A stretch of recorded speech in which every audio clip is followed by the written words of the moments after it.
La région sèche du plateau central, au Burkina Faso, à l'entrée du petit village de Tankodogo, les coqs chantent déjà alors que le soleil rouge se lève sur les toits en banco. Le vent du matin soulève la poussière de latérite et fait claquer les portes en bois des cases rondes. Ce matin-là, Yacouba, un garçon mossi de 16 ans, est assis seul sur le vieux banc de bois derrière la maison familiale. Il regarde le ciel sans parler. Depuis 3 jours, sa petite sœur Awa, 13 ans, a disparu.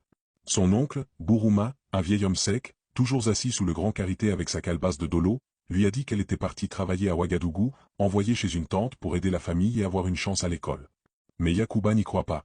Il a senti dans les yeux de sa mère, silencieuse, que quelque chose clochait. Awa ne voulait pas partir. Elle n'a même pas dit au revoir.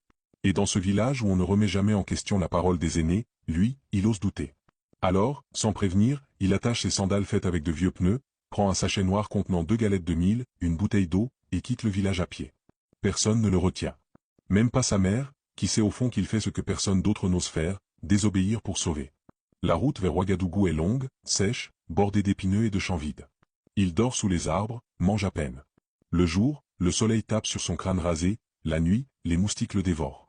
Il suit les camions, demande sa route dans les hameaux. 3 jours plus tard, il arrive dans la capitale.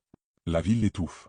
Les bruits sont violents, klaxons, moteurs de moto, appels des vendeurs, cris des enfants.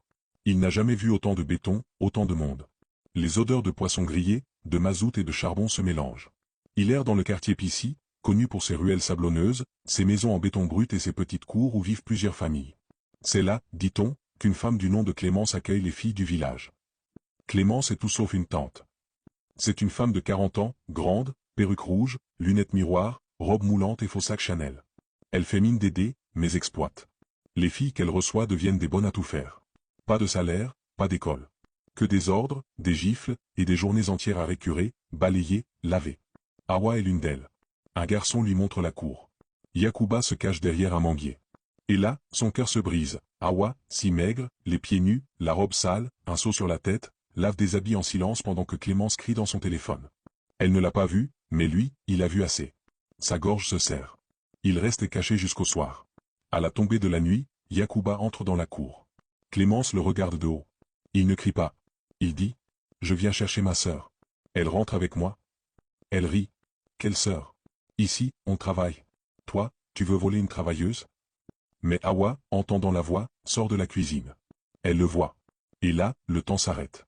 Elle lâche l'éponge qu'elle tenait. Son corps tremble. Elle court, se jette dans ses bras. Il s'échappe dans la nuit.